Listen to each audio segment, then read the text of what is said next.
It's really great to be back at the Phoenix user group meetings. So I haven't been there in a really long time. So I used to live in SoCal, so I managed to get out there usually at least once a year. 3 years ago, I moved up to Washington State, so I miss you guys. So hello. And it's nice to see a lot of familiar names on the participant list. And we should chat more often because I don't get enough of this. Hey, what Okay. made you go from sun to rain out of interest? So a wife. So I actually moved and It was got for married. a girl. So yes, I moved for a girl. I uprooted myself and went 1,250 miles north for a girl. It was a two for So one deal. He got the house and the girl in the new area. Was the yeah, the bonus. house, the girl, two beagles, which fortunately she took them out today, so you shouldn't hear them barking in the background as they often do. Well, So I moved to Seattle down here because of the weather, but I will admit that the weather sucks up there, but the beer is way better. yeah, so I'm not a beer drinker, so I Oh, can't comment on you're in the wrong places. and I was actually, I've hoping gotten that used to Mandy the would weather. join us. He's around somewhere. He'll probably show up in the background. So yeah, I might win the award for the most crazy stuff in the background right now. Anyway, but we're not here to talk about me. We're here to talk about C#8 interfaces. And the reason I'm doing this is because interfaces have been a really important thing to me as a developer and as an educator. So I had trouble learning about interfaces when I was just getting started as a professional developer. I was working in a language, Delphi, for those of you who go back in time a little bit. And it had interfaces in it, in the language. And I could tell that they were important, but I didn't understand what they were for. And so it took me a little while to figure that out. And since then, I've been helping other people figure that out. I have a Pluralsight course which helps people get started with C#8 or C# interfaces, I should say.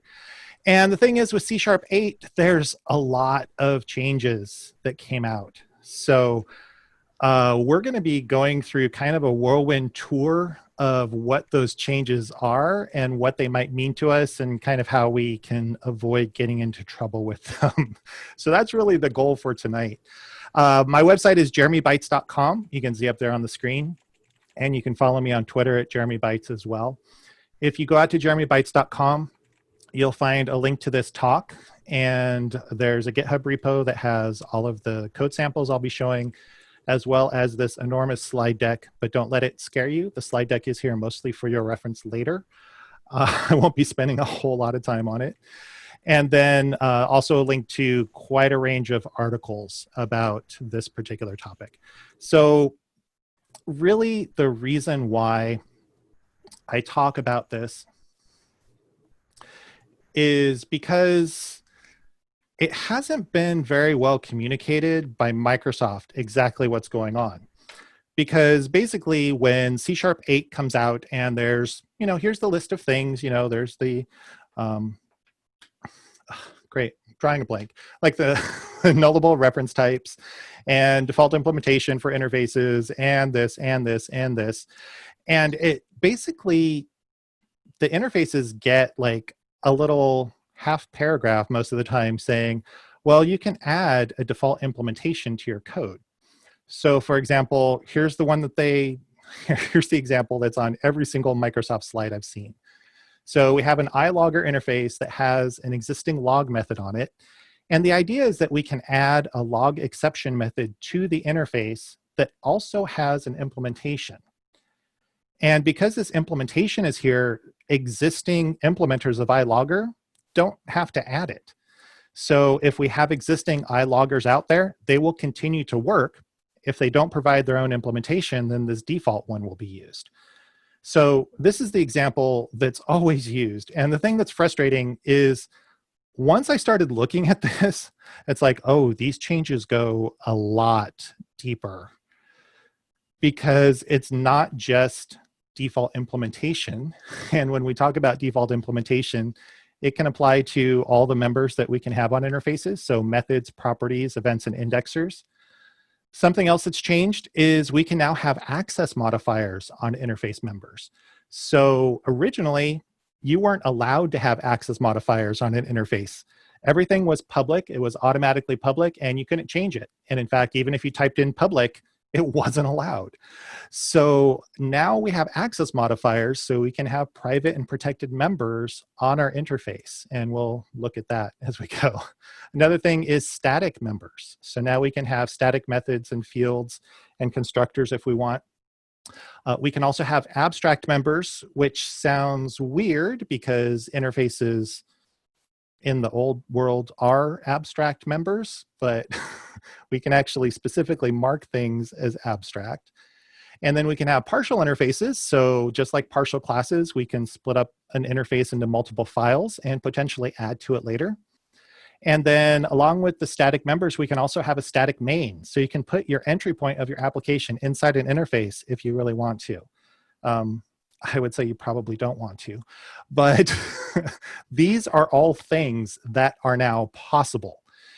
So it really rubs me the wrong way when I see that little paragraph and the 15-second, oh, you can have implementation on your members and it'll be a default, because there's a lot more that's underneath this. Now, the reason why this was added, I actually got this off of the language design notes that Microsoft publishes. If you are curious, you can go hunt them down and find them. But the reason for changing interfaces was actually threefold. One of them is so that there'd be compatibility with Android and iOS.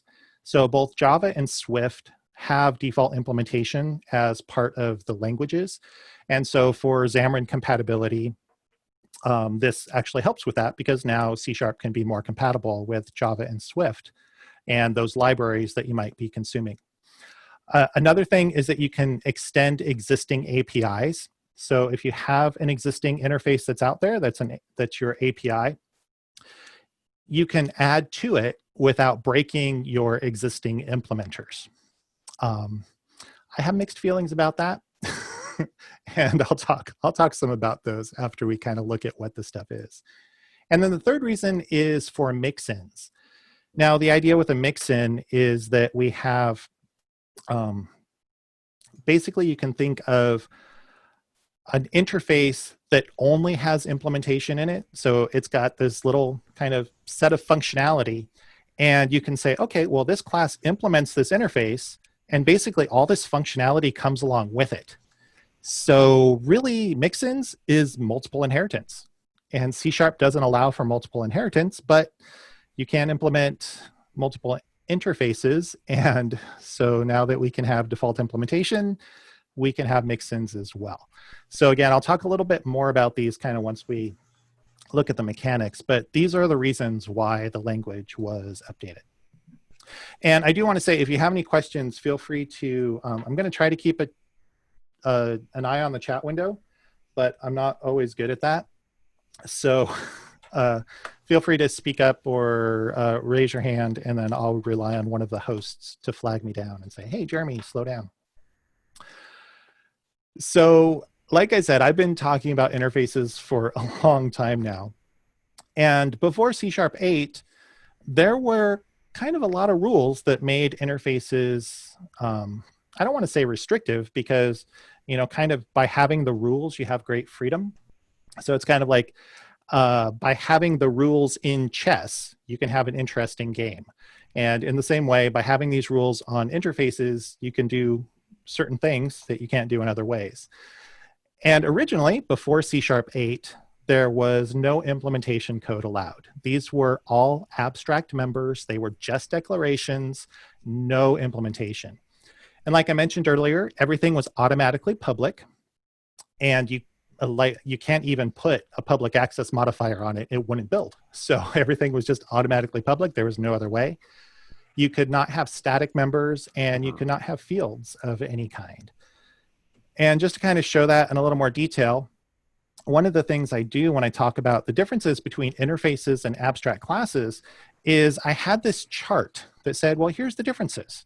So interfaces do not have implementation code. Abstract classes can have implementation code. Well, you know, that's no longer true. um, a class may implement any number of interfaces, so we don't have to, whereas with abstract classes, we have single inheritance. That actually stays the same. But when we get to the next one about access modifiers, yeah, interfaces aren't automatically public anymore. They can have access modifiers. And as far as what you can put into interfaces, a lot of those restrictions are gone. Now, I will say there's some caveats to that. So even though I say an interface can have a field now, it actually can only have static fields. And I'll talk a little bit why static fields are okay, but instance fields aren't. And then before, no static members, and that's gone now. So basically, the line between interfaces and abstract classes is really blurry right now. I'll talk a little bit about this as we go, but really, this is one of the things that I was kind of concerned about. It's like, okay, well, now we've got these blurry lines. How do we, separate these, and how do we make sure we're going forward with the right things? And then before looking at the actual features, just a note about C#8, which includes default implementation. This is something you can use in .NET Core 3.1. If you have .NET Standard libraries and you have .NET Standard 2.1, you're good. Upcoming .NET 5, you're good. But this is not something that's available in .NET Framework at all, period. And .NET Standard 2.0, same reason, since that supports .NET Framework. So if you're using .NET Standard 2.0 or .NET Framework 4.8, these are not available. Now, the reason I point this out is because, again, there was kind of a, when C#8 came out, people were saying, oh, well, you know what? You can use these features in .NET Framework if you, either do this setting, make sure you have this compiler, or go out and get this NuGet package, or do this. But you can't do default implementation. That's something you can't do with any of these add-ons for .NET Framework. And so, again, I kind of got upset with people saying, oh, you can do everything in C#8 in .NET Framework. Well, except this one thing. But like I said, it's not just one thing. It's actually a whole list of things. So with that, let's go ahead and start looking at some of these features. Okay, and we will start out with default method implementation, because quite honestly, this is probably what you'll be using if you use any of these features. And the other features will really kind of support this default implementation. So kind of the way I think about it, for those of you who have been in the .NET world for a while, I think about this like when we got LINQ in the language. So LINQ came in, and language integrated query, really awesome, still one of my favorite things out there. But to support it, we also got Lambda expressions. We also got the var keyword. We also got extension methods. We also got anonymous types. Those were all added to the language to specifically support LINQ, but they're things that we could use individually as well. So a lot of these features were added specifically to support default method implementation, but they can be used for other things as well. Now, one thing I'll point out is at the bottom of a lot of these slides, you'll see links to GitHub. And that's because I've got a GitHub repo that has the project that I'll be showing, and it's actually a solution with probably about 8 or 10 projects in it. And so if you download these slides from GitHub, then you can click on these links and they would take you to the specific file in the repo where this code lives. So if you want to dig into it a little bit more later on, that's available to you. So like I mentioned, the idea with default implementation is that we can change an interface after it's already out there. And let's actually go to some code, because I feel like thinking in code.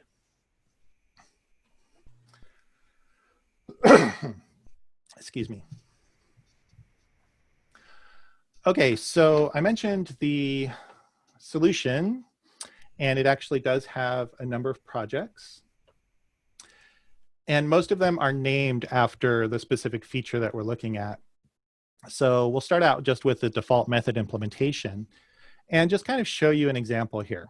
Okay, so here's an iLogger interface that just has one method, which is a log method. And there's an enum here on line 5 for the log level, and then a log method that takes the log level and a message. Right now, I have an implementer of this called initial logger. So it has the log method filled in. And then I also have a All right, the console filter positional application. operator is going to do different.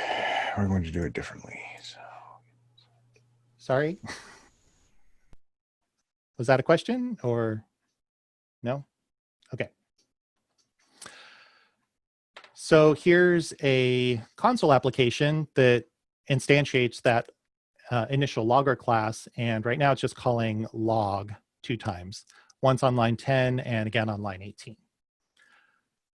So let's say we want to extend this, and we'll just do what we had in the sample. So we'll add a log exception method. And this will take an exception as a parameter.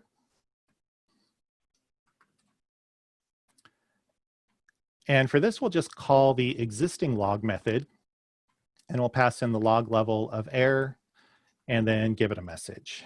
So let's go ahead and pull out the type of the exception and the message.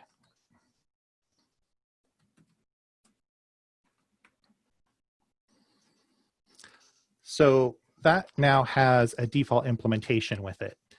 Now, what's important is if I build at this point, I will get a successful build.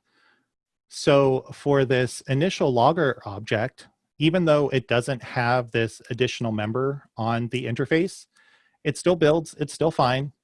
So we can continue without modifying this particular class. So we won't break existing implementers, which is one of the big keys of this. And then I can change this inside the catch block. We'll change this to log exception. And then we'll pass in the EX. So now if we run this, and of course it pops up on a different monitor. There we go. At the very top, where we have the warning message that says, just a warning, carry on, that's actually going through the log method of the initial logger class. So that's actually the class level method. And then the second one that's logging the exception, that's coming from the default implementation. So this is something that is not part of the initial logger class, but it still works. Now, when we use the default implementation, there's a couple things to keep in mind. And that is, in order to call this log exception method, we need to be using a type that is of the iLogger interface type.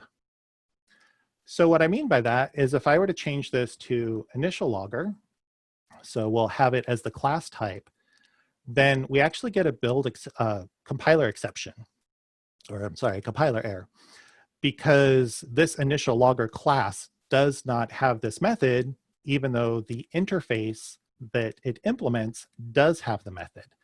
So we cannot refer to it by the actual class type. The only way we can do it is by referring to the interface type. And the same thing is true if we want to use var. So a lot of times we're used to using var depending on what kind of work we're doing. In this case, var is just a replacement for the for the concrete type. So it is of type initial logger. So we have the same error message, which is initial logger doesn't have a log exception method. So when we're using these default implementations, we have to use the interface type rather than a specific concrete type. Now, this is very similar to how we would do explicit implementation in interfaces. And for those of you who haven't done explicit implementation before, I'm just going to add a new class here real fast. And we'll call this explicit logger.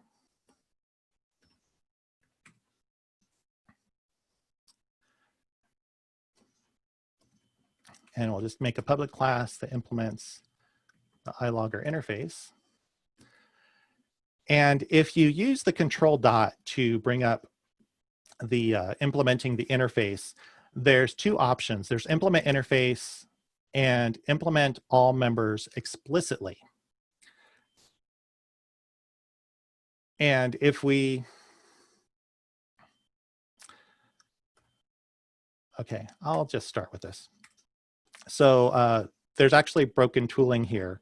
You'll notice that I only got one method. I only got the log method. I did not get the log exception method for that.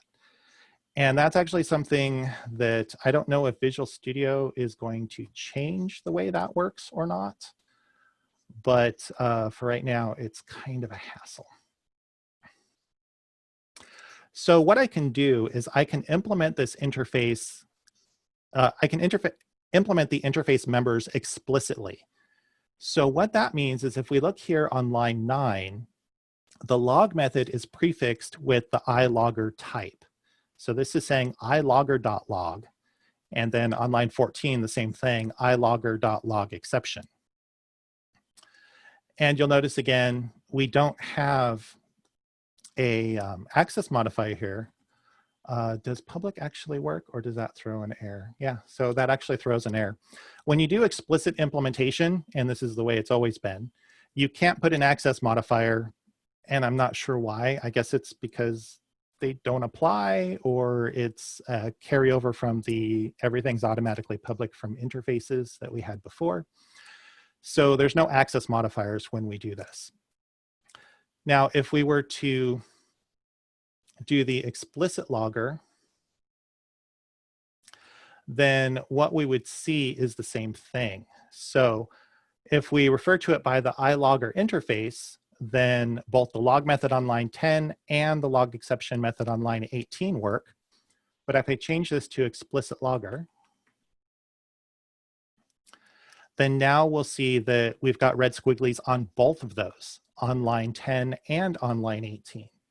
And that's because this member, this explicit logger object, does not have those members visible. So if we do logger dot, we just see kind of the default things that everything has in C#. We don't see those things that are explicitly implemented. So when we're looking at default implementation, calling methods that have defaults is very similar to calling explicit implementations. Wow. Is this confusing? It probably is, because explicit implementation generally throws people off. Generally, explicit implementation will help us if we have methods that might have the same signature that we need to bring in separately, or if we want something specifically associated with an interface, but not as directly with the class itself. So that world is a little bit strange. So let's flip back to the slides for a second and just kind of look at this again. So if we have a default implementation, it must be called with the interface type. Otherwise, we'll get compile time errors.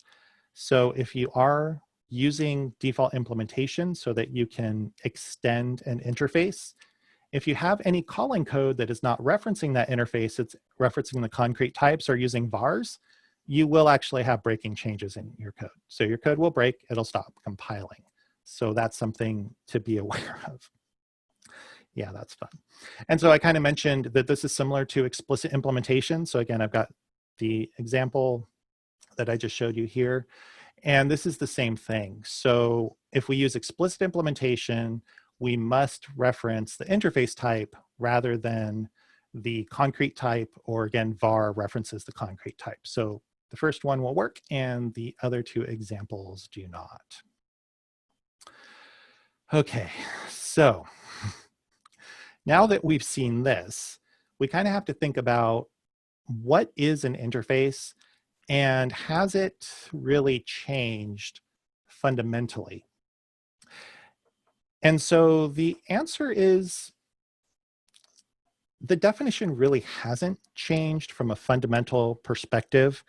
And when this first came out, there were some discussions. I don't want to call them debates. I'll call them discussions about whether this is a good idea for C# or not. And everybody has their own opinion on that. But a lot of people were coming from other languages which do support this kind of structure and talking about how we were thinking about interfaces as an abstraction. So as an abstraction, now it has like concrete code in it. Is it still an abstraction? And the answer is yes, it is actually still an abstraction. And the reason for that is when we talk about what belongs to instances versus what belongs to the abstraction, the default implementations actually belong to the abstraction. So because of that, we're not adding instance code into our abstraction, we're actually keeping it abstract. And that sounds like a mess. Okay. Am I making any sense at all? Because I feel like I'm babbling a little bit. Can I get one thumbs up from the chat room? It's totally making sense. Oh, sweet. Okay. I will take one as a success. Okay. So the way that I would describe interfaces is as a contract. So the idea with a contract is it's something that two parties have to agree to.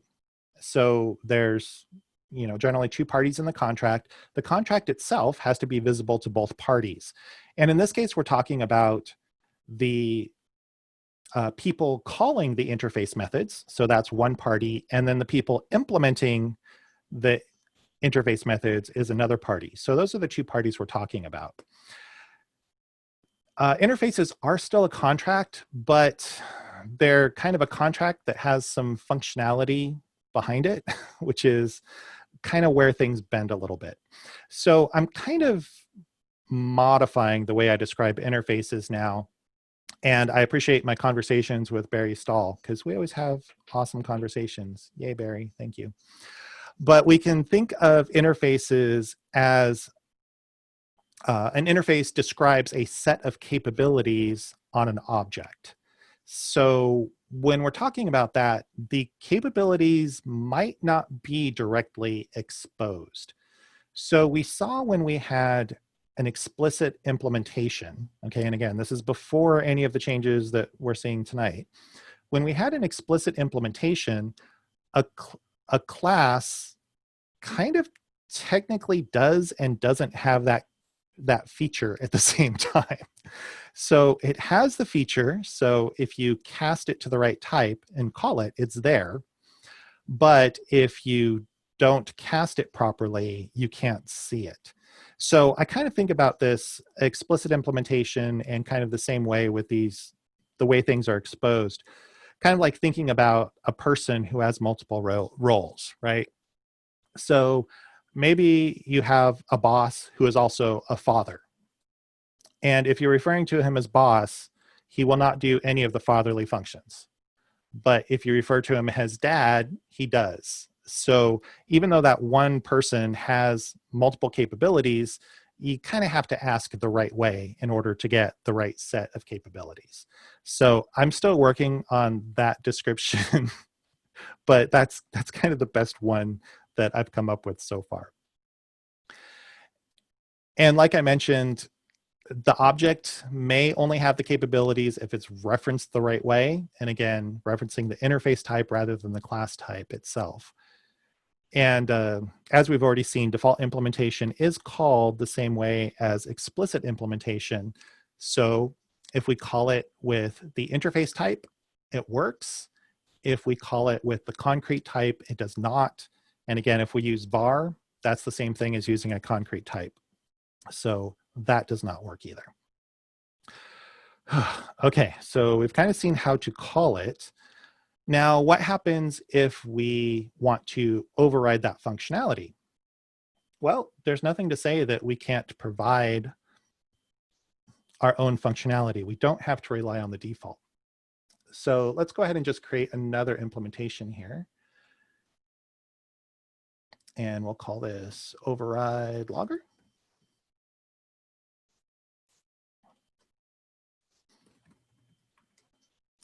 And it will implement the iLogger interface. Now, again, I do want to point out the tooling problem that we have. I'm using Visual Studio 16.6.2, which I believe is the latest. I updated it the other day, and I don't have, you know, my little notifications not yelling at me. So I probably have another 2 days before a new version comes out. So this is actually something that I use quite a bit, because a lot of times interfaces will have 7 or 8 members. And rather than going in and typing in all the method signatures, you know, I want the tools to do it for me. Now you'll notice in this case, if I ask for it to add the implementations, it's only doing it for the one that is truly abstract. For the one that has a default implementation, it's not offering to override that. So again, that's a shortcoming in the tool, which I hope will be taken care of in the not too distant future, because I am a lazy developer and I want these things to do everything for me. So we'll do this a little more of the boring way and just do it manually. And so in this case, we'll just put a console.writeLine.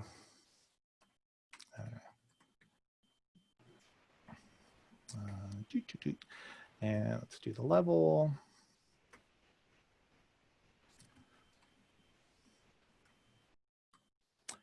And we'll do the message.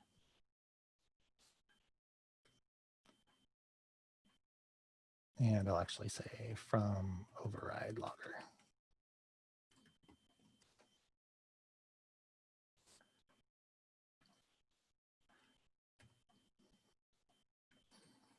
And we'll just do something similar here.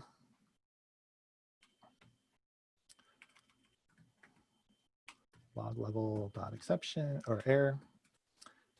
And then we'll do ex dot message. And that almost fits on the screen.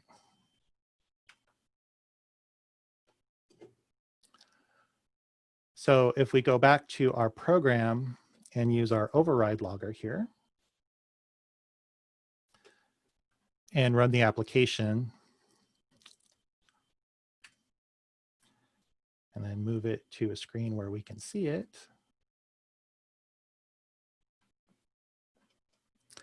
we can see these first 2 lines do say that they're from the override logger. So we are not using the default implementation in this case, we are using the override. So when we are talking about default implementation, it is truly default. It's if there is no implementation available, it will use the default one.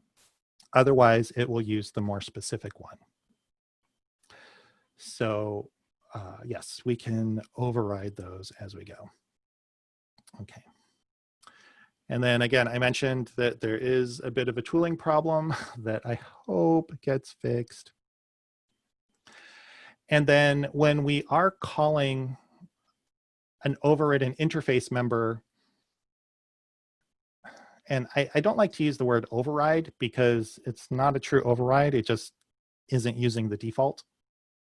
But when we're using that, we can actually refer to the class in any of these fashions. So if we go back to the code, if I change this to an override logger, this will work and this will compile. And that's because if we look at the logger object itself, oh, and I just lost. Then we'll see we have both a publicly visible log method and a publicly visible log exception method. So if we are not using the default implementation, we can refer to these interface members with a type, with a concrete type, and then var will also work here as well. So if we do have specific implementation that's overriding the default, it doesn't matter how we refer to this object. Okay, so to summarize, are you confused? Because this is confusing. So just to reiterate, if a class does not provide an implementation, then using the interface type to call that method will call the default. If you use the class type or var, the code does not compile. If the class does provide an implementation, using the interface, if you use the interface type, the class method is called. If you use the class type, the class method is called. And if you use var, the class method is called. So based on this, one of the fun things about using interface methods is I might not know whether there's a default implementation being used or not. And so to avoid these issues, kind of a general recommendation is that if you are calling interface members, use something that's of the interface type. And that might be even I'm taking an object and casting it to the interface in order to call those members. And that way you can be sure that you will get that, you will get the implementation if it's a default member, or even if it's explicitly implemented on the implementing side. So in either of those scenarios, kind of the recommendation is to use the interface type. And that actually helps us keep the abstraction better together as well. Wow. I feel like I'm talking a whole lot into my computer.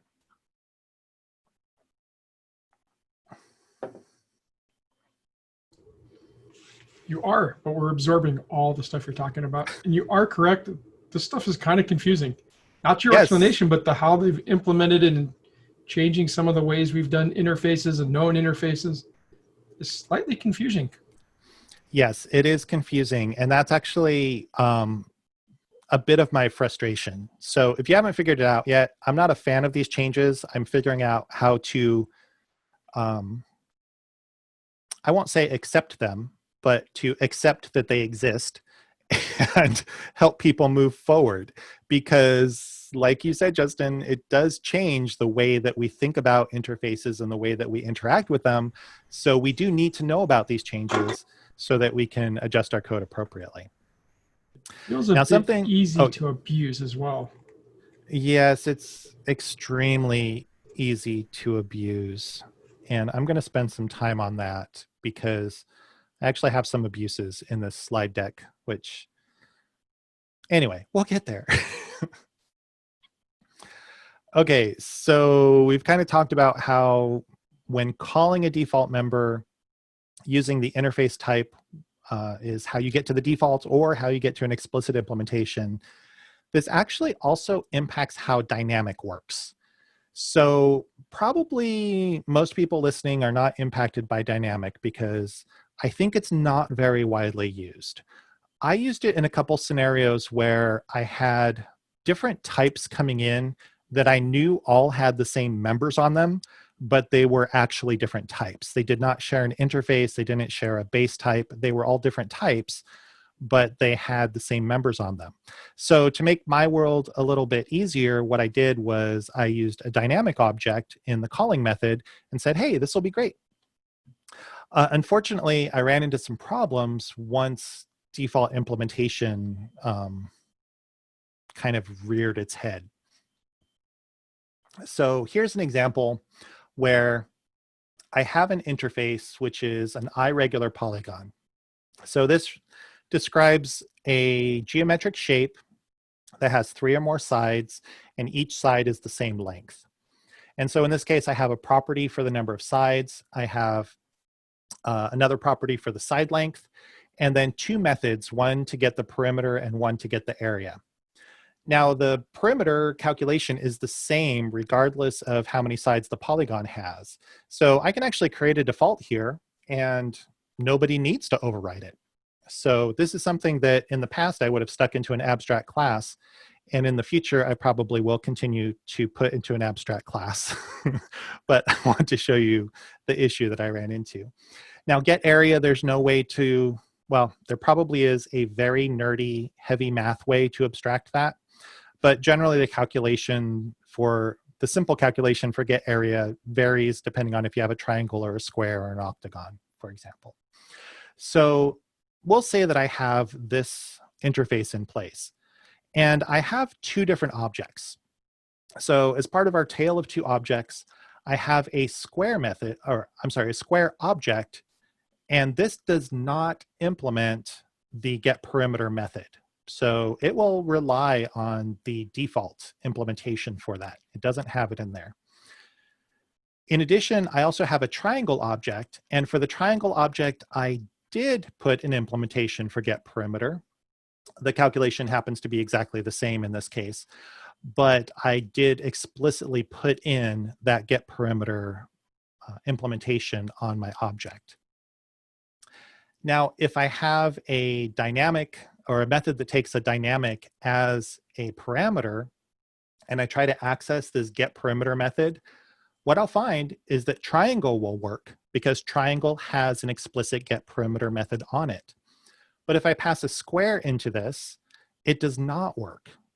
And that's even true if the type I'm passing in is of type I regular polygon that I pass in, because what dynamic does is it actually works with the runtime object. So it doesn't know anything about the interfaces. All it knows is I have this object, does it have these publicly available properties or methods on it? And in this case, if we pass in a square, we get an exception, and it will say, it'll be a runtime exception because dynamic only throws runtime exceptions. And it'll say, hey, you don't have a getPerimeter method. So this is something that I ran into with dynamic. And so if you're using dynamic, it's just something to be aware of. I won't spend, well, I'll just show you. Hey, Jeremy, there's also a question in the chat that you might want to answer if you can. Do you want me to read it? Or? Let's see. Okay, so from Matt. Couldn't you end up getting a different result if you call using an interface type when there is a regular and an explicit implementation of the interface member? And the answer to that is yes. So I'm actually going, I might as well show this now. Let's see. Okay, I'm going to paste in to the chat for all you in the chat the, come on, how do I make that go? Go, there it goes. The link for this particular talk. So part of this is I have an additional topic here which has to do with explicit implementation. And this is kind of fun because it actually goes through, okay, let's say I have two different interfaces with methods with the same signature on them. And in this case, I have a single class that I need to implement on a single class implementing both of these interfaces. In this case, since the methods have the same signature, I can do it normally. But what if one of these, or actually here, yeah, okay, I won't go into that. Let's say that I have 3 methods on this class instead. And let me zoom in on this because that's a little, burp, burp. And it's still quite a bit blurry, but you can take a look at this. So this is actually something where I have a single implementation class that is implementing both of these interfaces, but I have 3 save methods. The first save method is a normal one that belongs to the implementation class itself. The second one is an iSavable.save method that belongs to the iSavable interface. The third one is an iPersistable save method that belongs to the iPersistable interface. And so we will actually get different results depending on what type of, how we're referencing it. Let me actually just pop back up to this code. So in this case, what I've done is I've created 3 different variables from the same class, the implementation class. So one is the concrete type, one is the iSavable interface, and one is the iPersistable interface. And then I call the save method using those 3 different types. And then there's also an example where I cast types as well to the interfaces.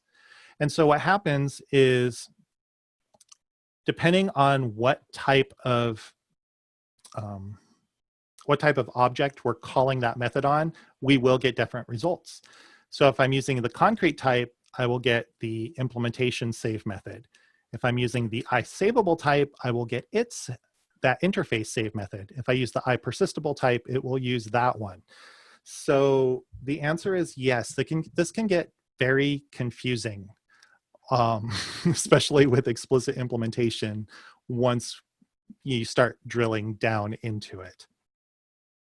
Does that answer the question? Cool. Okay, glad to help. And again, I have a follow-up question there. Oh, okay.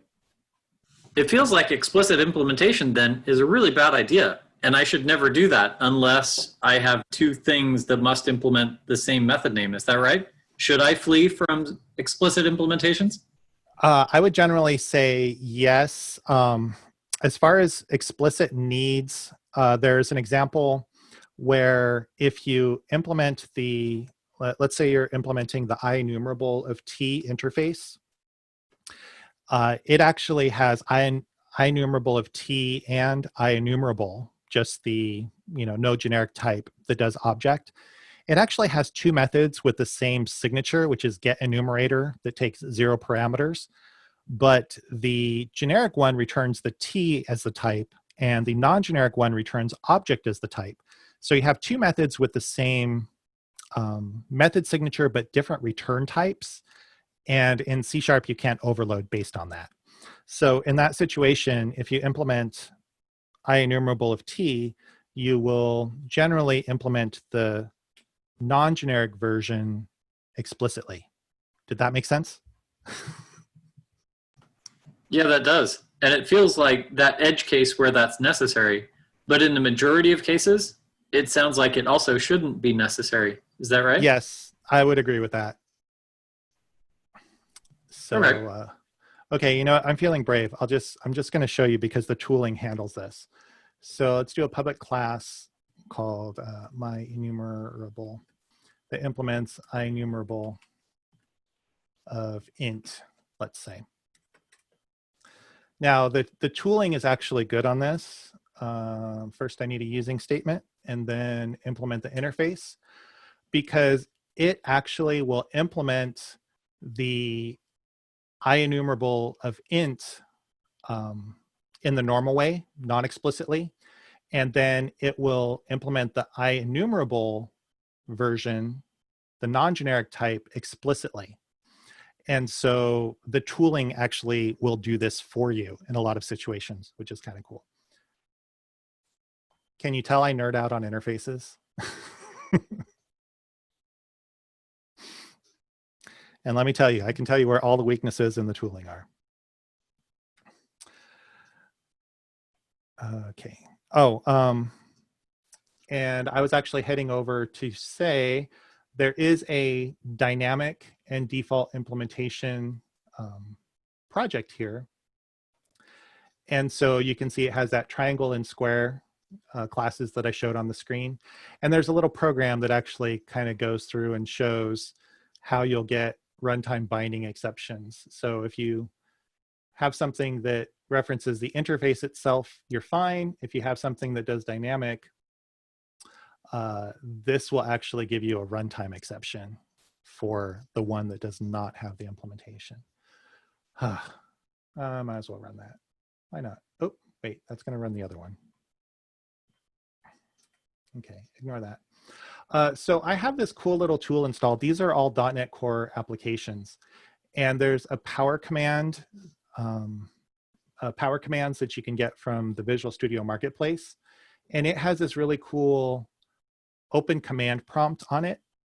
So if I right click on a project, go to power commands and say open command prompt, it will give me a Visual Studio developer command prompt at that location. So I can do something cool like just type .NET run and have it go from there. Oh, and it looks like I got an updated version. Okay. CLS. Let me do that again. And so what happens is this actually shows the runtime exceptions coming out. So if you want to play with this, there's all kinds of stuff out there. Okay. And there's actually an article that goes along with that as well.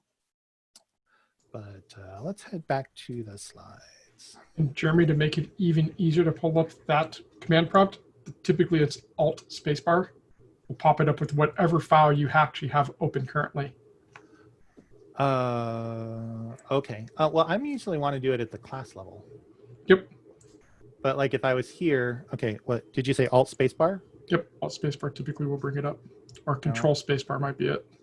Yeah. One of the two. I don't have Visual Studio open. Yeah, that's their normal default command. You may have not set the command or the shortcut. For all the people that have ever played Quake before, it's a little console command in Quake. Yeah, that's not popping up here. The way I used to do it was I would right click and say open file explorer. Yeah, and then go do it. Because that'll give me the folder, and then I could just go open PowerShell, and it would give me PowerShell. So it's saving me a couple clicks. Email me with that shortcut. I will. Okay, so yeah, so if you use dynamic, again, something that you might run into problems with. And I think the most frustrating thing about the dynamic is it will work if you're not using the default, and it fails if you are using the default. And as a consumer, right, someone who's calling this method, I don't know whether the class I'm using has explicitly implemented that or not. I don't know. So that's a little bit of a frustration on my part. Again, if we refer to everything by the interface type, we don't run into that problem. And in that case, you can't use dynamic at all. So you'd have to use the explicit type. Another thing that I've run into has to do with unit testing and mocking frameworks. So because of the way mocking frameworks operate by default, they will not pick up a default implementation on an interface. And I know that I've seen open issues on mock-Q and substitute and fake it easy. And from what I can tell, it has not been resolved yet. So as far as I know, there is not a way to fix this yet. But here's an example using mock-Q. So up in the top corner, I have the irregular polygon. So this is the same interface that we used with the dynamic. So there's one default implementation for get perimeter. And then in mock-Q, what I want to do is I really want to test that default implementation. So what I do is I mock the interface, and then mock-Q has a property called call base. And that's supposed to deal with if you have different trees, it'll call base methods appropriately. It actually doesn't do anything with regard to default implementation. I just put it in there to see if it would do anything, and it doesn't. And then what I've done is I've set up the two properties, the number of sides property and the side length property. So I've given those a value of 3 and 5 respectively. And then I call the get perimeter method on this mock object. And in the assertion, you can see I expect it to be 15, which is 5 times 3, which is what the default shows. If we go to the actual tests, let me just close a whole bunch of documents, because I do have a unit testing project. And we will scroll down to the mock-Q here. And can I, okay, I'll go to the test explorer. And we're actually looking at this one, check default implementation. So if I run this, it will actually fail. And the message is, well, I was expecting 15, which is 5 times 3, but the actual was 0. And that's just because of the way mocking frameworks have always worked, even before default implementation. So the idea is that with a mocking framework, I can set up a mock object with my specific functionality I need for my test. So in this case, I've set up to say on line 54, if someone asks for the number of sides property, you should give them a 3. If someone asks for the side length property on this object, you should give them a 5. Now, if I were to call the getArea method, which has no implementation whatsoever, then what mockq does is it says, well, I'm going to return you a default value for this type. So getArea returns a double, I believe. And so it returns the value of 0.0, which is the default value for a double, and it's bitwise 0. And so it's doing the same thing here. It's saying, well, okay, well, getPerimeter is not set up on this mock object, so I'm going to give you the default behavior, not the default interface behavior, but the default mocking behavior, which is to say, if you don't have a setup, I'm going to give you a 0 back. And so that's what's happening here. Now, for this particular testing, I went through and I used mockq along with nsubstitute and fake it easy. If you do actually need to test a default implementation, you'll want to go outside of the mocking framework. So here I have 2 actual fake objects set up. One, this one here, overrides the getPerimeter on line 20, so it provides an implementation. And then this one here on line 9 does not provide an implementation, so it would rely on the default. So if we test with the default implementation, this one actually passes. So if I were to run all of the tests, then what I see is the fake object checking the default is successful. And this is not cooperating with showing the names of these tests. There we go. Jeremy, does this behavior change if I use mock behavior strict? That I do not know. I have not used that. That is something that I will look at.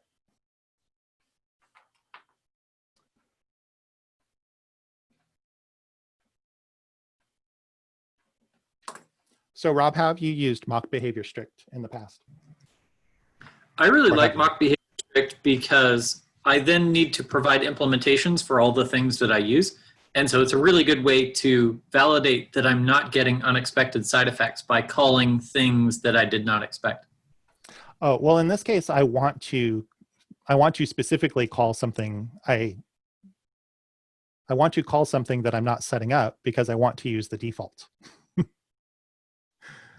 Right. So, and so I'm thinking create a mechanism to very specifically tell it to call its base thing instead of calling its default mock value. Well, as I understand, that's what this call base is supposed to do, but I'll need to dig into that a little bit more.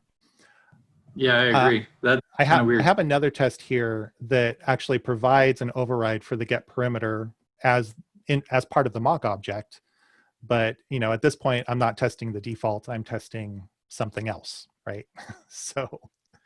The moral of the story is, at the present time, testing default implementation with a mocking framework is difficult.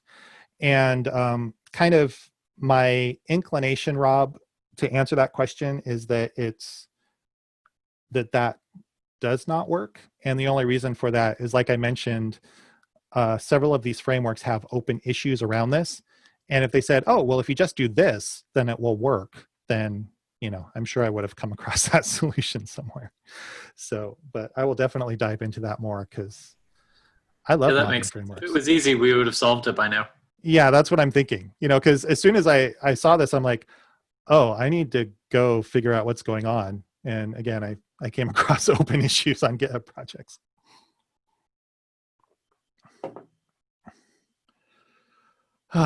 Okay, so now we get into the fun part, which is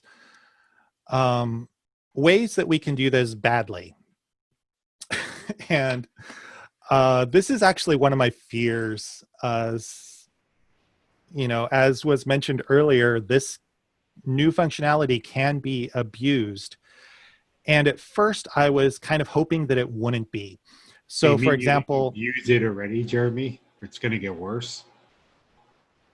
I'm sorry, what did you say? You said you didn't abuse it already. It's going to get worse. Oh, I'm not going to abuse it, but I'm afraid other people will. So for example, when C# got the static using statement, I don't know if you remember that. I was actually a little concerned about that because like I said, I came from Delphi, and Delphi is very similar to C# in a lot of ways. And it's really not a surprise because Anders Heilsberg created both of those languages originally. So there's a lot of similarities between them. Now in Delphi, there was this concept of basically kind of a scoped using where you basically say kind of like with console, and then inside this block, everything would be console dot. So you wouldn't have to keep saying console dot right line, console dot right, console dot right. You could just say right, right, right line, right, and it would assume console.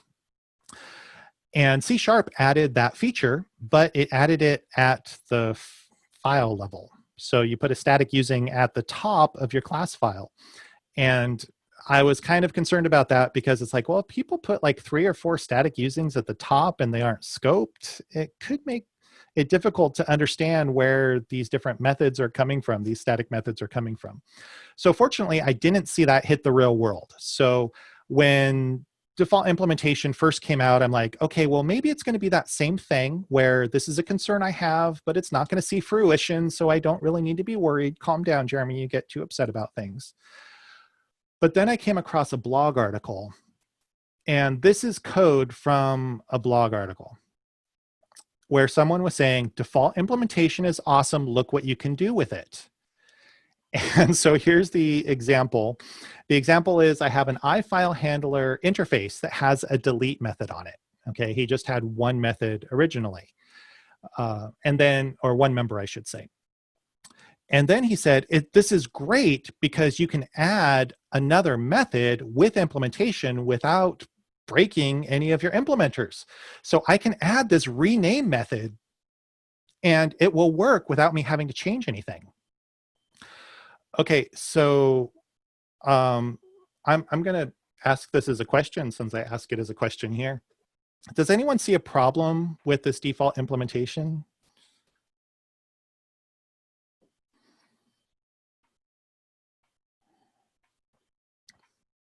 Nobody? You're all okay with this? I have a question. Yeah, What if my file store is not the file system? exactly. Yeah. So this actually makes an assumption that I'm using system.io.file for my implementation. So if I'm doing that, this works fine. But for example, I actually wrote an article about this. Again, it's in the links for this talk. And there's one of the projects on this, I won't show it to you, you can dive into it, where I actually took this interface and implemented an in-memory file system. And it was very simple. I just did a dictionary that had a key value pair. So the key is the file name, and then the string is the file contents. So again, a very naive implementation of a file system. But I implemented this as well as other methods. And so the thing is, if someone were to add this rename method for me who did the in-memory file system, this would have unexpected results. At best, it would throw a runtime exception because these files wouldn't exist. At worst, it would rename something on my file system that was unintentional. And so that kind of makes me nervous. And then if I had unit test against this, well, actually, unit test should be okay because I probably am not testing this rename method if I don't know about it yet. So yes, this is making an assumption that I'm using the physical file system. I could, again, my example is real simple in-memory file system, but something more realistic, I'm storing files on the cloud and I access those differently than I do on my local machine. So yeah, that article really scared me. And so I started thinking about, well, what are these assumptions? How do we kind of figure out how to deal with them? Well, a really easy way to kind of stay away from this problem is to only reference other interface members in your default implementations. So if we go back to our logging example that we started with, this is actually okay as far as default implementation is concerned. because if I look at my log exemption method, it's referencing the log method on this interface. It's not saying, oh, well, I'm going to log to the console or I'm going to log somewhere else. I'm going to log to wherever the other log method is going, right? So it's not making assumptions about the implementation. If we're going to the console, if we're going to a database, if we're going to the file system, it's just calling another member. So as a general guideline, our default implementations really should only reference other interface members. Otherwise, we can end up making assumptions that turn out to be incorrect. And again, at best, we cause runtime errors, and at worst, we corrupt data, right? We don't want to corrupt data. So I was thinking a little bit more, okay, so that's a pretty obvious one, right? I can't assume somebody's using the file system. Are there other ways that we could get into trouble, even if we are using the other methods that are on this? So here's another one, and this one's a little more subtle. You know, is there something about this interface that you think might be, you know, might cause problems? Anyone?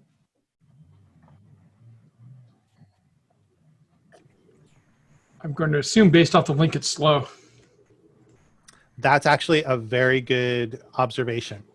So you'll notice that the default implementation, the get item at, uses the link element at on get items. Now get items, if that returned an IEnumerable, then we'd probably be okay. But get items is actually returning a read-only collection. So it's returning an entire collection of items. And so the idea is that if this collection is large, we're going to get all of those items back and process them on the client side. The other problem we might run into is if these items take a long time to calculate, then we could run into problems because, again, we have to populate that entire collection. Worst case scenario, I say get item at index 0, which is get me the first item in this. And I shouldn't have to retrieve the entire collection of objects to get the first item. And I shouldn't have to process the entire collection in order to get that first item. So this one may or may not be an issue because depending on how we're, you know, what our APIs are for, if this is something that's internal and I know the specific data sets that I'm dealing with and I know the types of calls that I'm making, this might not, well, another thing is I know how often these things are called, then I might not worry about it. But if it is something that happens, you know, if I don't know how many times this is going to get called, I don't know how big my collections are, I don't know how much processing goes on behind that, then I can slow this down.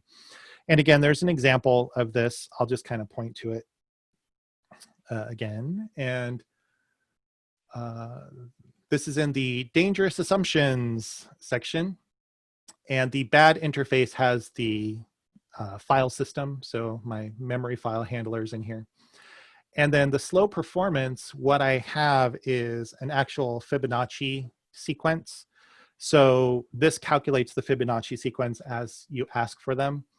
And what it actually does is it keeps going until it overflows the integer field. So it's not a great implementation. Fibonacci actually overflows integer pretty quickly. I think it's like after 32 items or somewhere around there, it overflows.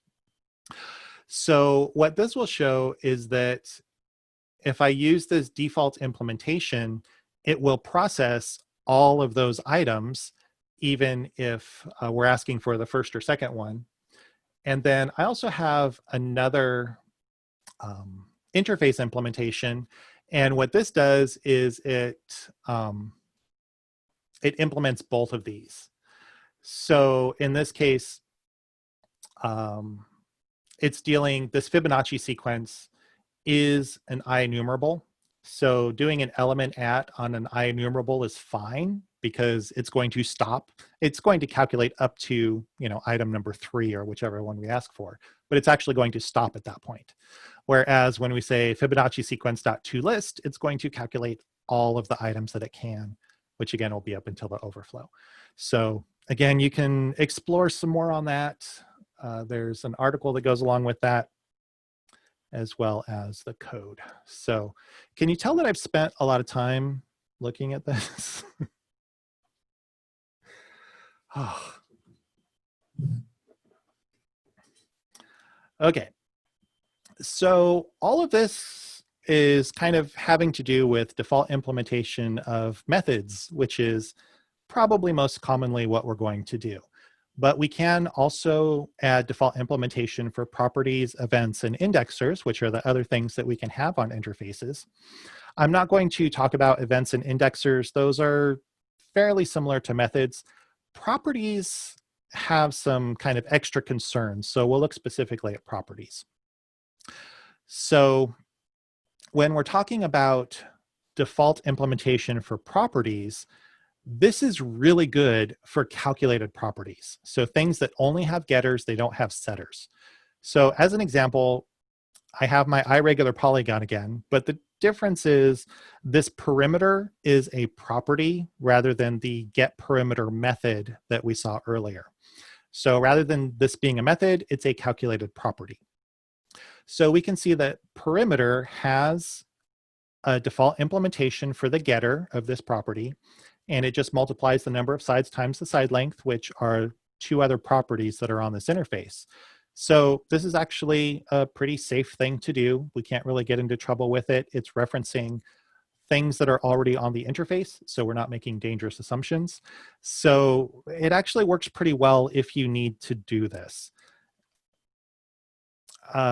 Use case for that, again, if you have a use case, great. If you don't, I don't know if you're going to come across one accidentally. Now, when we are talking about properties, if we have a read-write property, we have to provide default implementations for both of these, for both the getter and the setter.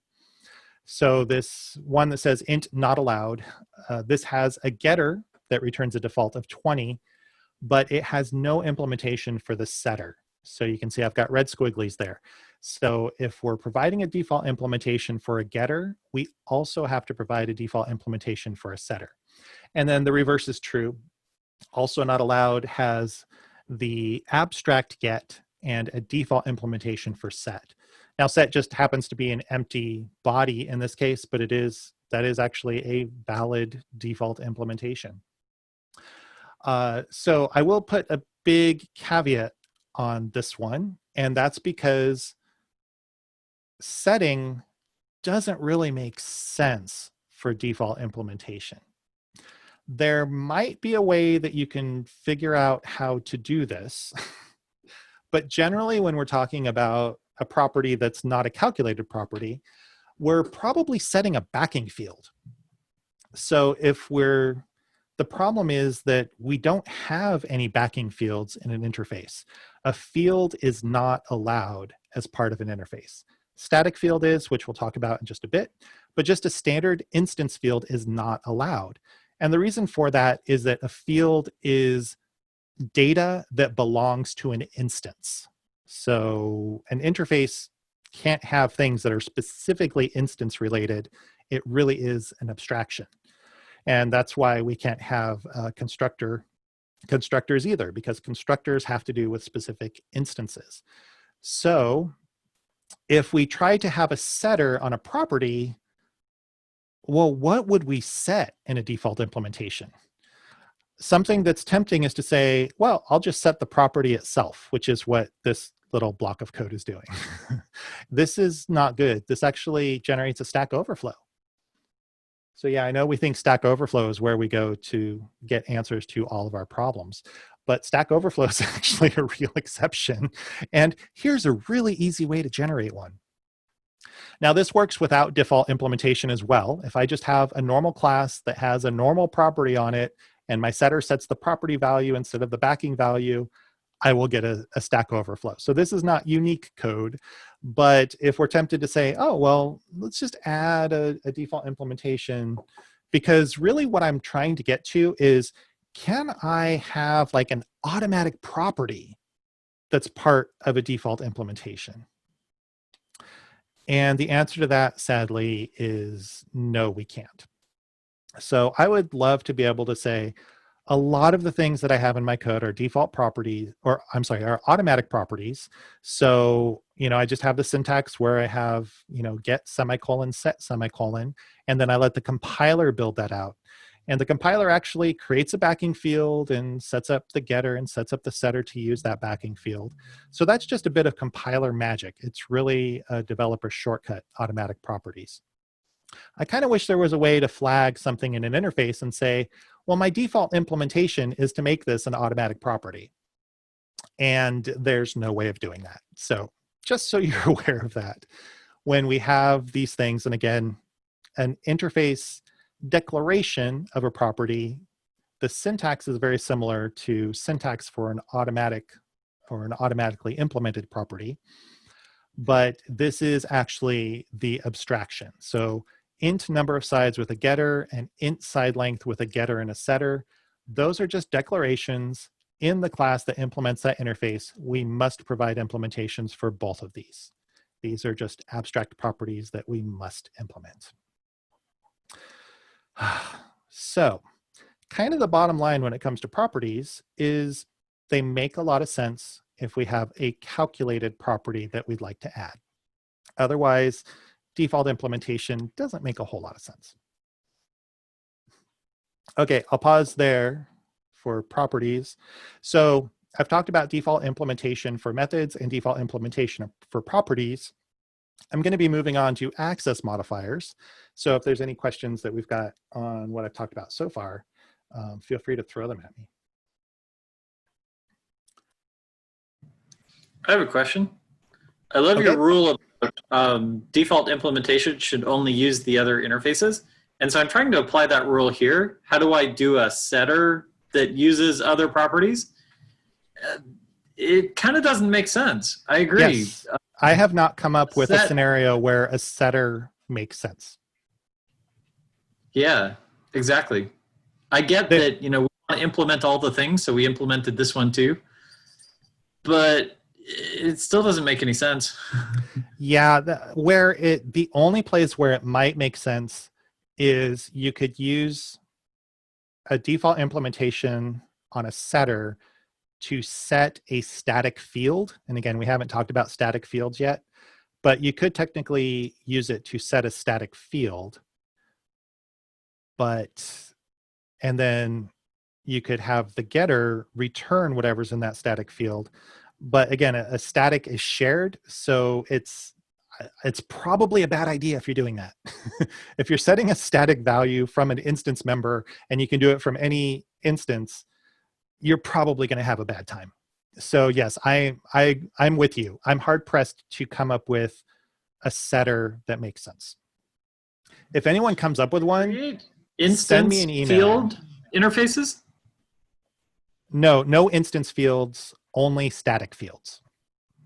Yeah, I was trying to find a spot where I create an instance field and then I create the automatic getter and setter properties so that then the class need only implement the field and the properties just magically show up. But if I can't create instance fields, then that's not a thing. And if you're going to do that, then just create your own automatic getter setter thing and leave it out of the default implementation. Yeah, I'm with you there. Hey, Jeremy, there's a question in the chat. Okay, let's see. Do the default property implementations have the same behavior of methods in terms of only being accessible when calling with the interface type? And the answer to that, Matt, is yes. So it's the same thing, the default implementation. So for example, if I have let's go back to my calculated example, my calculated perimeter. If I have a triangle that relies on the default, if I say triangle.perimeter, it's not going to be there. So I would have to say irregular polygon.perimeter in order to get to that. So I still need the specific type. And we can take our triangle and cast it to an irregular polygon, and it would work. But we do have to reference it by the interface. So yes, that does follow the same rules as the methods.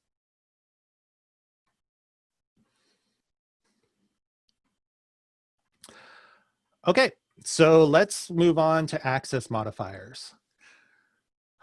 I really kind of wish this wasn't a thing either. I understand why it was put in there, but anyway, it's complication. So we can now have access modifiers on our interface members. And so that's public, private, protected, internal, and the various combinations of those. So the same access modifiers we can have on classes and structs and everything else, we can have those on interface members as well. The default access modifier is public, which is really good because that means if you have any existing interfaces and you move them up to C#8, they will continue to work because they will be automatically public. So oh man, if they would have broken that, man, I would be screaming bloody murder. So they do default to public. I'm kind of haven't decided yet whether I want to be explicit about public or not. Actually, I've got a slide on that, so I'll come back to that in just a moment. Now, what I found is that if you do have private members on your interface, they must have a default implementation. And privates are only available from inside the interface itself. So it makes sense because it doesn't make sense to have something abstract because a class wouldn't be able to see the private member. So I'm glad that restriction is in there. So if you try to mark something as private and don't implement it, you're going to have a bad time. So let's just take a look at these in a little more detail. So like I mentioned, the default access modifier is public.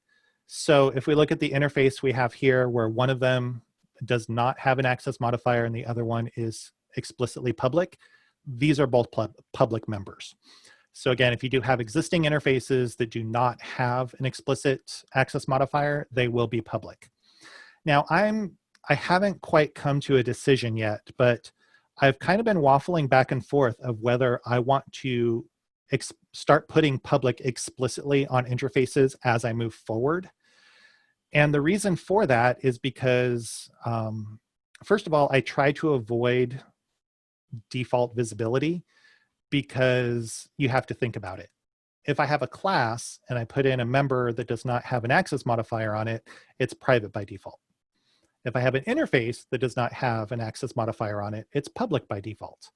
So rather than my brain trying to figure that out, I think I'm leaning towards I'm probably going to start putting public on all of my members explicitly as I go forward. I'm not going to go back and retrofit things just to enhance readability. Since it is now an option, make it clear that, hey, this is what we're doing. So public is kind of what we've been doing. Now, private is new. And private members can only be accessed from inside the interface itself. So you'll note the little asterisk on this. This specific sample is a bit contrived to show. I'm specifically looking at private members must be implemented here. But I have a public read-only property called item type, the second item on the line, which actually calls a private read-only property. So in this case, the private member, the default item type, it does need to have a default implementation. So the first example where we're setting the default to an unspecified calendar item type, that works just fine. In the second example, where I just have an empty getter, and again, this would make it an abstract member that would have to be implemented somewhere else, the compiler will actually generate an error. So it does not allow you to do this, which is good. So if you have a private member, you must implement it. Now, why would we want to use private members? Well, kind of the place they'd be, I would say, most obvious is, let's say I have a default implementation that is kind of large and complex, and I would like to split that up into smaller methods. I could split that up into smaller private methods on the interface so that I can enhance the maintainability of this interface and call those methods from the public default implementation. And so that makes sense from that standpoint. So I can kind of factor my code to make it more readable. But I kind of have a philosophical problem with this, because if my code inside my interface, which is an abstraction, is getting so complex that I feel like I need to break it up into multiple smaller pieces, I might have a bigger problem with my design. So even though the private is there, I'm kind of leaning towards, if you feel a need to use it, you might need to rethink what you're doing. So that's kind of where I've landed there. So public and private, again, pretty straightforward. If I have a public member, you know, it's there, it can have a default implementation or not. If I have a private member, it must have a default implementation. It's only visible from inside the interface itself. Where things get weird is with protected members. And I'm not sure why this exists.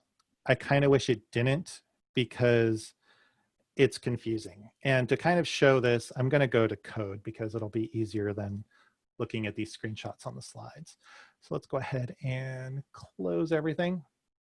And in here, I've got another project for access modifiers, and there's folders for private, protected, and public. Let's just look at a protected one. And yes. Okay, so here's an interface called iInventory controller. Let's just implement this. Now, the protected member is contrived. I probably would not have a protected member here. This is strictly to kind of show how this works. So let's add a new item. And what is this thing called? Inventory controller. So say my inventory controller. Oh, wow, that's completely wrong. Let's hear it for touch typing. Okay, so if I do control dot to implement the interface, it's, you know, it's going to just give me the public members, which is kind of what we saw before, public members without a default implementation. But you'll notice I still have red squigglies on this. So it's saying you must implement the other member, the pull inventory item. Okay, so I'm just going to copy the method signature here so I have that. So public. And we'll just return a new inventory item. ID. Okay, so it's not useful, but it works. But you'll notice that my interface is still not happy. It's saying this does not satisfy what I need. So I might say, oh, well, does this need to be protected as well? No, that's still causing me a problem. If I have a protected member, I have to implement it explicitly. That's what I found through a lot of trial and error. Inventory controller. So, and when you do an explicit implement, oh, wait, I did that in the wrong spot. Should actually be on the method name, not the return type. So, and actually I'll just put that back. So if you do an explicit implementation, you are not allowed to have an access modifier on it. And we saw that earlier when we were looking at explicit implementation. So we would need to get rid of this protected. So if I do this, now my interface is happy. It's saying, okay, you have implemented this sufficiently. You've provided an implementation for the public member, and for the protected member, you've provided a explicit implementation. So this all sounds okay, but then what I found is there's no way to actually call that method. So this is something I created earlier. Let's just go to that one. So this is a fake inventory controller, and it implements this the same way. It actually has functionality. So I have, actually, it looks like I did explicit both ways here. Yeah, so I did explicit implementation on both the public member and on the protected member, just to keep things the same in this case. but I did try it in all different ways. So on line 21, I new up an instance of that object and assign it to a variable that's of the type of the interface. And the push inventory works just fine. So if I say controller dot, we'll see push inventory item shows up. But pull inventory item does not show up here. So even though I'm being forced to implement this, there's no way for me to call this method using this class, even if it's cast to the interface type. I'm pointing this out for strangeness and to say that I have not come up with a good reason to use protected members on an interface. So again, there's a blog article and comments and discussion around it. So one comment was, well, if you have a protected member on your interface, then that's something that would be visible to anything that inherits this interface. So you could have another interface that inherits from iInventory controller that can see this pull inventory item and potentially do something with it. And at that point, I'm thinking, okay, well, if you have a complex, if you have a hierarchy of interfaces that's that complex, that you might want a protected member at one level that is either used by default implementation or re-exposed at another level, there might be something else going on with your design. So that would technically be possible, where an inherited interface could provide a default implementation that uses the pull inventory item method, and that would go back to the class that implements the protected member theoretically. But again, that's, I just confused myself talking about that. So I put that out there just because you can do it. And just because you can do it doesn't mean you should. So again, if you do have a protected member, it must be implemented explicitly, otherwise the code won't compile, but there's no way to call it. So yeah, and then my opinion down here at the bottom of the slide, stick with public and private and you'll probably be okay. Okay, so I'm gonna pause there. Any questions on, what did I just talk about? Access modifiers. Public and private. It even feels like private is stepping a little bit too far. If the goal is to create an abstraction. Yeah, I'm with you. Private implementation details about my abstraction feels like overreaching. It's not that much, it's not any more overreaching than a default implementation though. Because really, again, the way that you would probably use it is to take a default implementation and break it up into smaller members. So, and default implementation, again, that was, I talked about, there was kind of a discussion of people talking about other languages, and there were some, I'm not a comp sci person, so just as a warning, I will not be able to talk intelligently about this, but some comp sci people on a Twitter conversation about this back in September were talking about how there's two different forms of abstraction, and the old version of C# adheres to one of them, one type but not the other, and the new one adheres to both of those types or supports both of those types or something to that effect. So it is still an abstraction because the default implementation belongs to the interface rather than belongs to an instance. So it's still an abstraction even though it has code, but it's a different way, it's a different type of abstraction than we're used to dealing with in the C# world. That's probably the best way to say that. That makes sense. Okay, well, let's move on to statics. And this is going to go pretty quickly through here. So basically, you can have static members on an interface now. And static members, if we're talking about a static method, for example, static method on an interface is exactly like a static member on a static method on a class. So in the, again, there's an example code project that's talking about static methods. And I take the same class, which is just purely static members. There's no instance members at all. And I implement it with a reader factory class and with an iReader factory interface. And when you use it, there is no difference because it's either reader factory.getReader or iReader factory.getReader. So when we're talking about static methods, a static method on an interface is equivalent to a static method on a class. So there's really nothing scary there other than it's something new.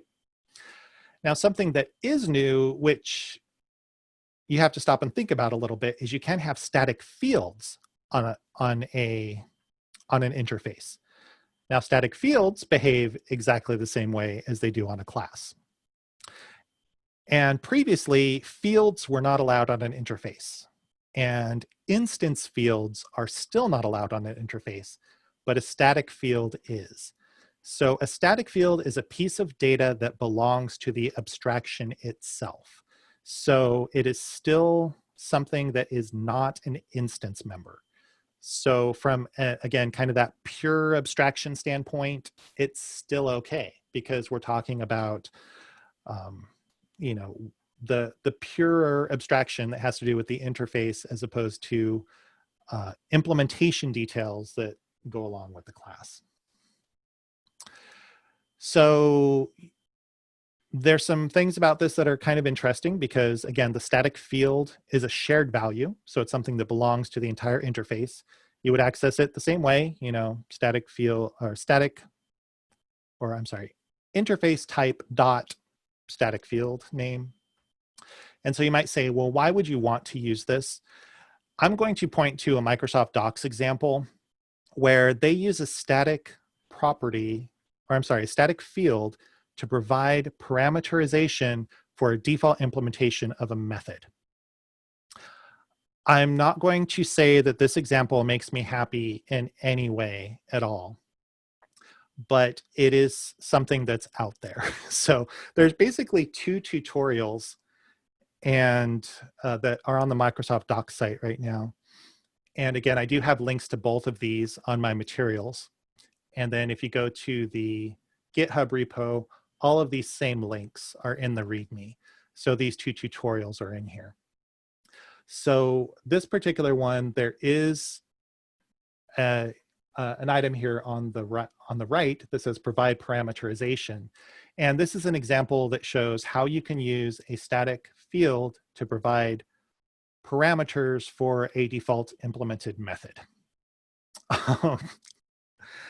This example, this entire tutorial makes me cringe a little bit because I understand what they're trying to do, and what they're trying to do is show how you can use default implementation to add functionality to an existing object, and then maybe you need some additional information that you can put into a static, and maybe this is a good idea. But I went through this example and I don't feel good about it, but it's there. So I'm going to point to it. And so if you're curious about how you can use static fields as parameters for default implementation, there's an example that's out there that you can go through.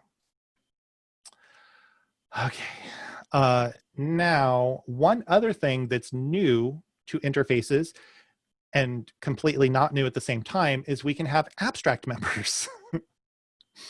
Now, I know that kind of sounds like a no-brainer because in the old world, interfaces were all abstract members, right? An abstract member is a member with no implementation code.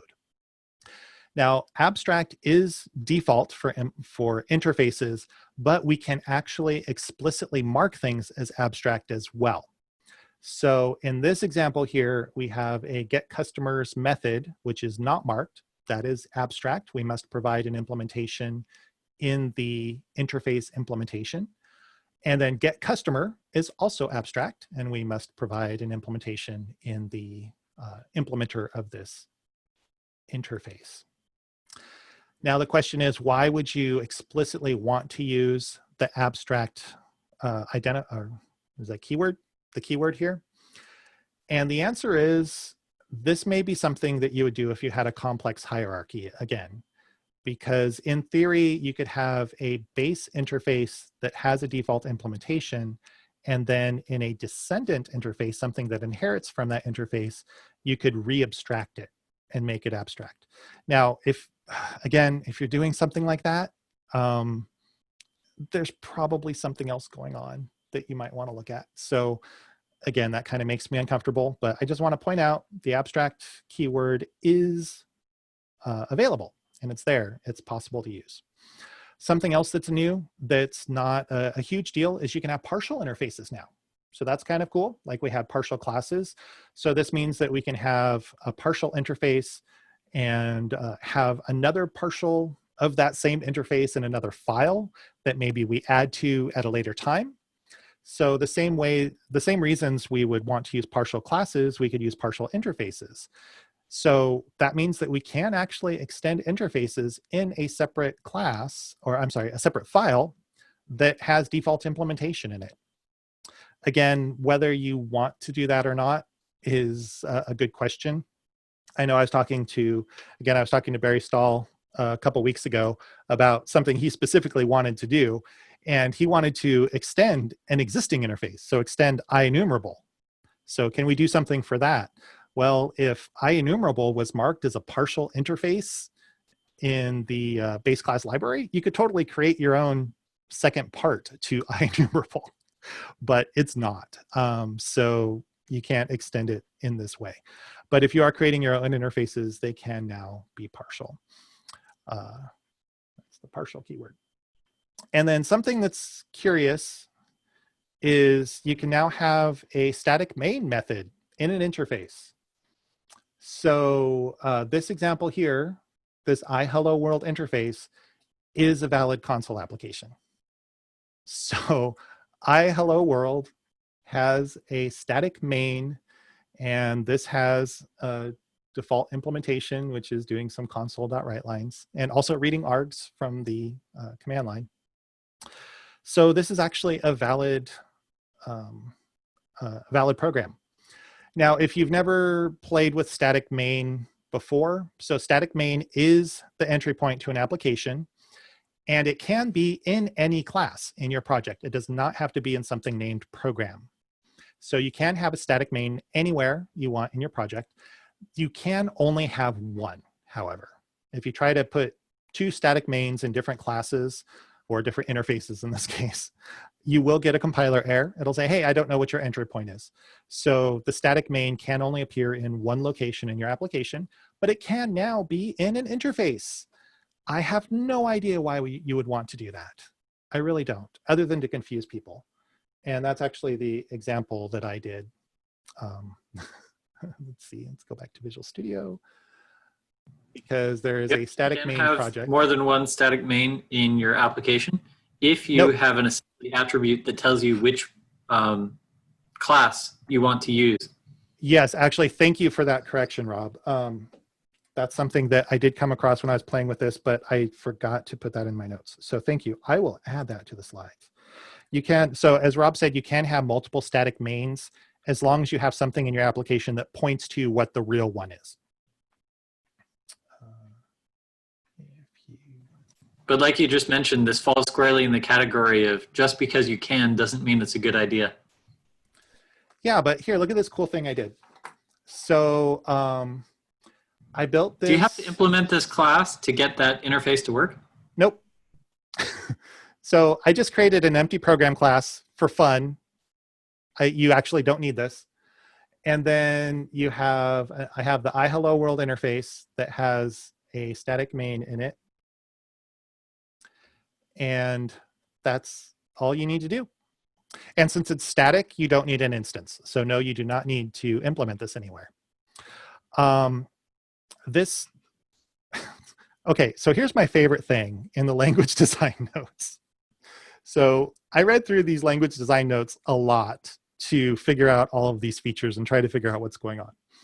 So my favorite thing is these language design notes have all kinds of questions. Oh, should we let people do this? What about this scenario? What about this? What about that? And so there's literally a question in the language design notes that say, should we allow static main in an interface? And the response, my favorite thing in the whole thing is, why not? Question mark. And that's it. So should we allow this? Why not? You know, so that's a little frustrating to me. But that's why I pointed out, because it's there and why not? Yeah, nobody will be able to find where your application starts. But other than that, why not?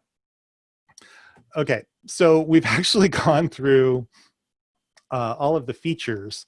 Now what I want to do is just kind of talk about the reasoning behind them and my thoughts on why we might want to do this, why we might want to shy away from it. Again, we've, and I appreciate the discussion. So Rob and Justin and Mike and everyone else who's been chiming in, I appreciate that, because otherwise I'm just talking into my camera. So we've kind of discussed, some of the reasons why we may or may not want to do this and what's kind of strange about it. So let's kind of just look at the reasons and say, hey, what about this? So again, there's 3 reasons why this was put into place. Compatibility with Android and iOS, to extend existing APIs, and to allow for mix-ins. So when we're talking about compatibility with Android and iOS, both Java and Swift offer default implementation. So if you're a mobile or cross-platform developer and there's a library or something you have to use that has default implementations, it's great that C# now supports that, because I'm assuming because I'm not a mobile developer, I'm assuming that makes it easier to integrate with the native libraries. And it actually might not be something that an application developer would use. It might be something that the Xamarin, the people who build Xamarin are using, so that they can hook into the native libraries for the things that they're doing. So from that standpoint, it's a great reason to support default implementation. I would say limit usage as much as possible. So if, again, you have to integrate with a library that uses it, then yeah, that's a good reason. But, otherwise, kind of stay away from it. The one that really gets me is extending APIs, because I might be old school and I might be just an old cranky person now. I am a cranky old man. I even have the cranky old man glasses, right? So I've got the cranky old man glasses. And so the idea of changing an existing API by using default implementation, this bothers me from like a couple fundamental levels. First of all, well, actually, these aren't in a specific order. So I'm not necessarily going to talk about, I'm going to talk about the last one first.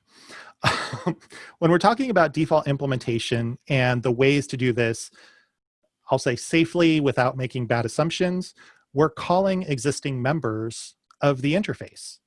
And so it's really difficult for me to come up with scenarios that are not trivial. So for example, that log exception method, to me, that's a trivial reason to extend an existing API. I don't think that warrants a language change of the type that we're talking about to allow for something like that. When I think about non-trivial examples, like, well, maybe I'm truly adding new functionality that wasn't there before in a default implementation.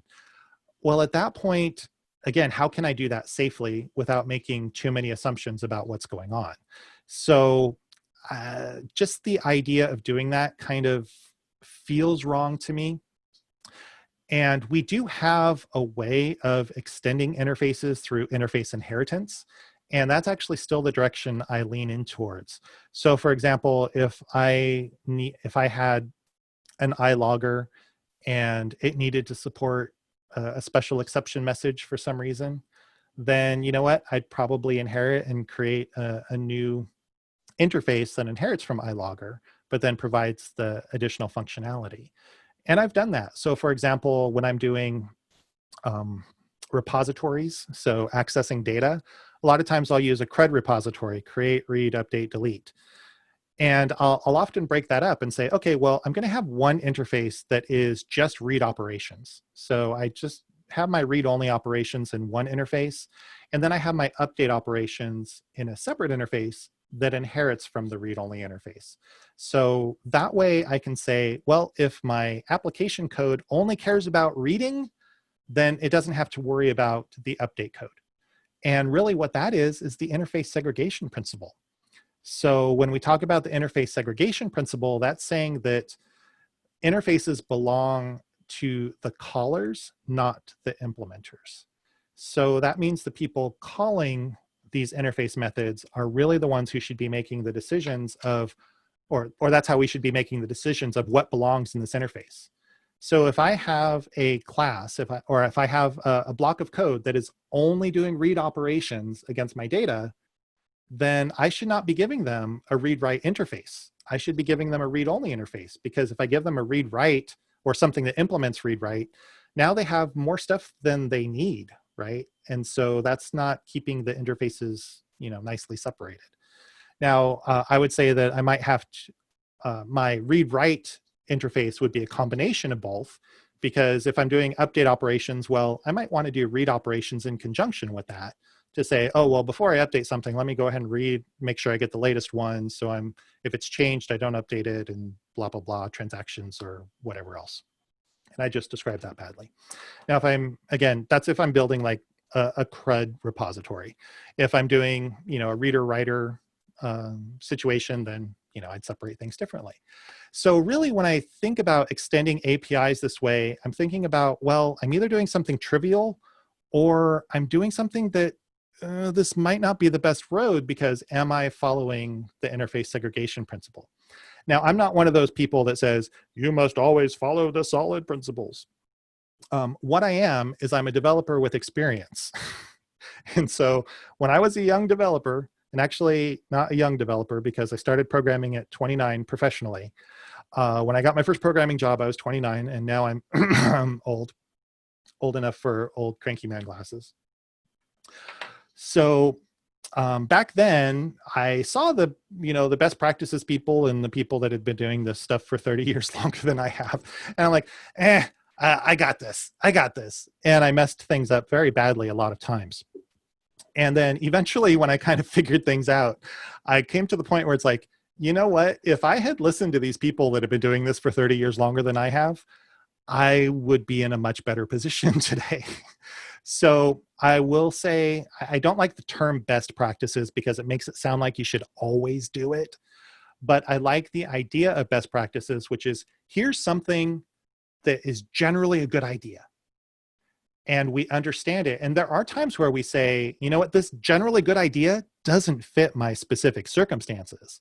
So I'm going to do something different.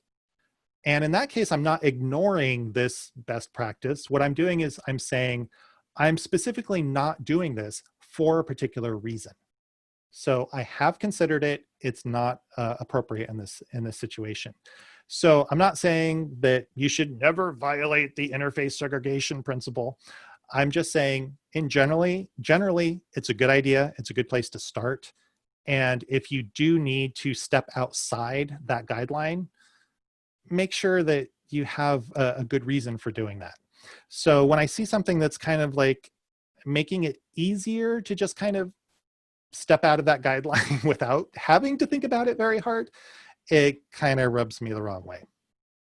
Now, like I said, I was talking to Barry a couple weeks ago, and he came up with a really good scenario where I think default implementation could be really useful. And that's in an internal situation. So let's say I'm in a situation where at my company, I have control over both the implementation and the interface, right? So I'm doing the abstraction and the implementation and the calling, right? So, kind of all three pieces there.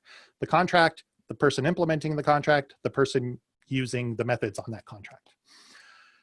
Now, if I want to extend an interface to add more functionality to it, I could use default implementation as a temporary measure so that I don't break the build.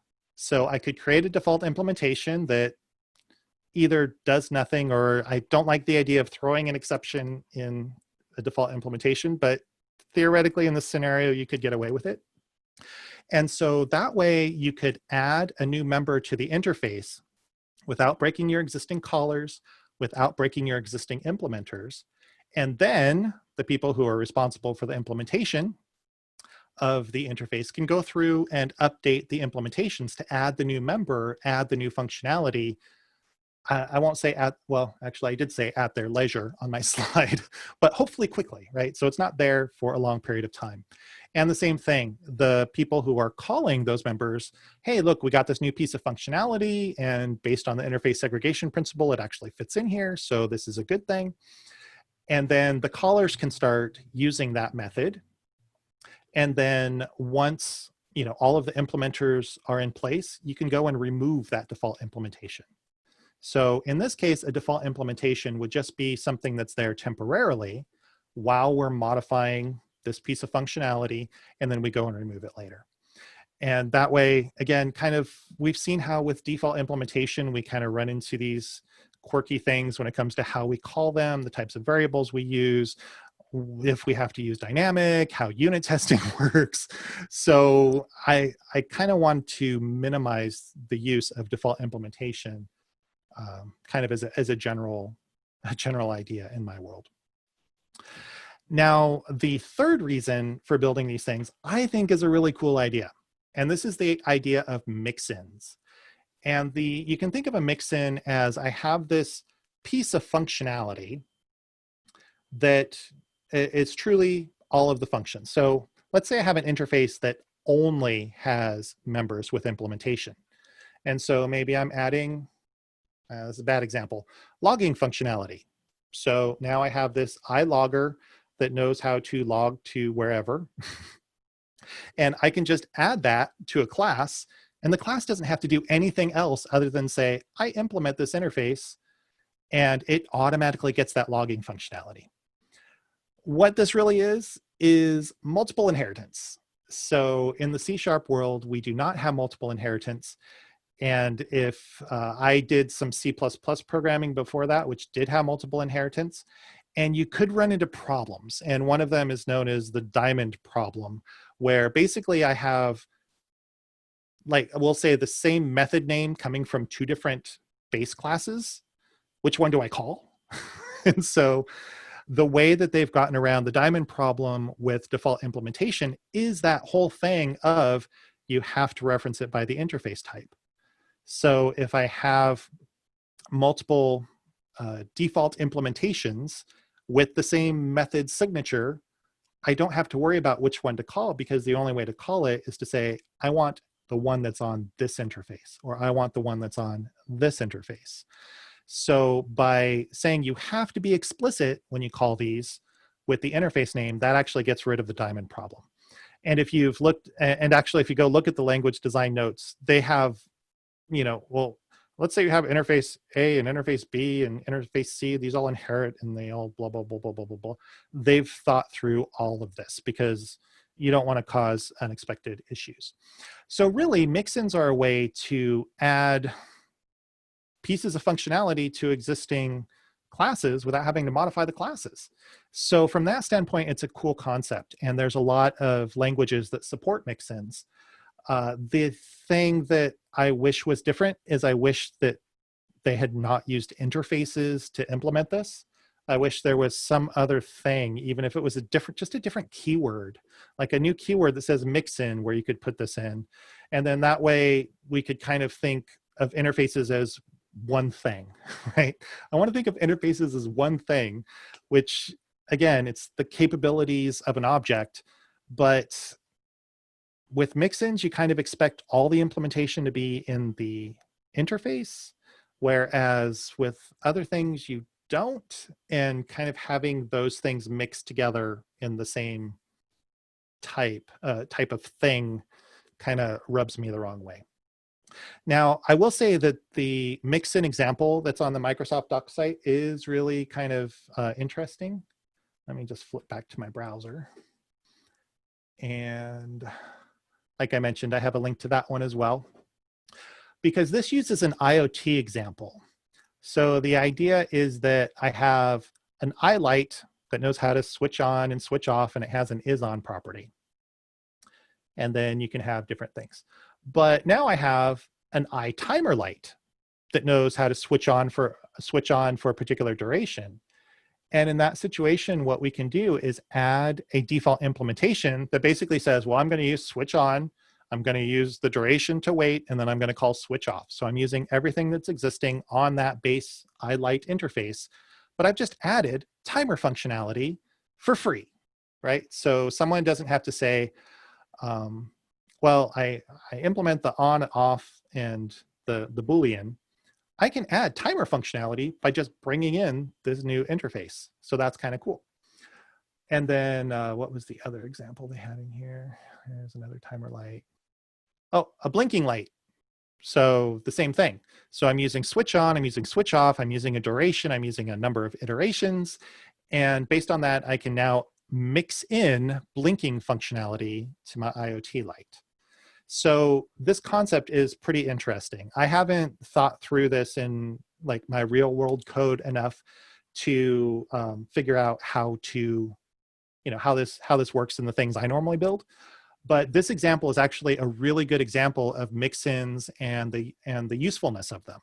So I would say take a look at that. So again, kind of my opinion on mix-ins.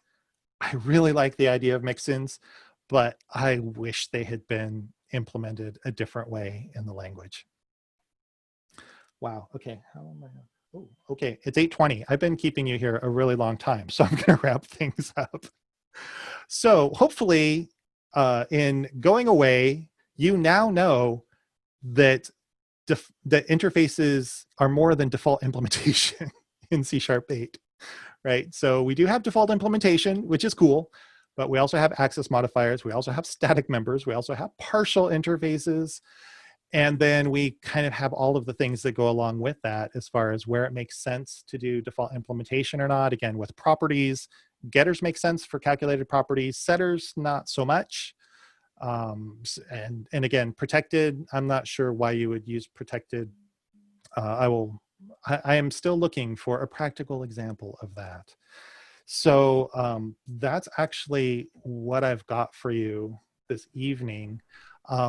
Again, you head out to my website, jeremybytes.com. You'll find a link to this talk. So you can get to the resources on my website and also to the GitHub repo. And the links for the articles and code samples are on both of those lists. So they basically have duplicates of that list.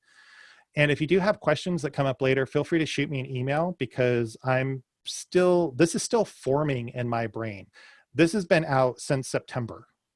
So, and I still haven't like completely solidified on where, I want my specific position to be on this subject. When it first came out, I was like 100% against it. This is a terrible idea. We shouldn't do this. That hasn't changed, but now I'm trying to figure out, okay, it's there. We can't do anything about it. How do we figure out how to do this appropriately? So that's where I am. And I wish I could just say, you don't have to worry about default implementation at all, but there's a chance that your favorite NuGet package decides to use default implementation at some point in the future. So even if you're not using it in your own interfaces, you might be using libraries that decide to use it. So you kind of have to know what the implications of that are.